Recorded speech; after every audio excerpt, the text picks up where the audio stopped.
ಕನ್ನಡಿಗ ಜನತೆಗೆ.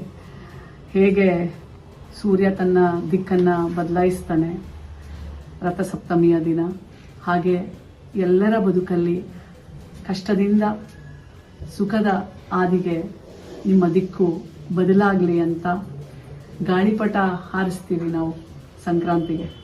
ನಿಮ್ಮೆಲ್ಲ ನೋವು, ಪ್ರತಿಯೊಂದು ನೀವು ಕಷ್ಟಪಡ್ತಾ ಇರುವಂಥದ್ದೆಲ್ಲ ಗಾಳಿಪಟ ಹೇಗೆ ಹಾರುತ್ತೆ ಹಾಗೆ ಎಲ್ಲ ನಿಮ್ಮ ದುಃಖ, ದುಮ್ಮಾನ, ನೋವು, ಸಂಕಷ್ಟ ಎಲ್ಲವೂ ಹಾರೋಗ್ಲಿ ಅಂತ ಹಾರೈಸ್ತಾ ಸಂಕ್ರಾಂತಿ ಹಬ್ಬದ ಶುಭಾಶಯಗಳು.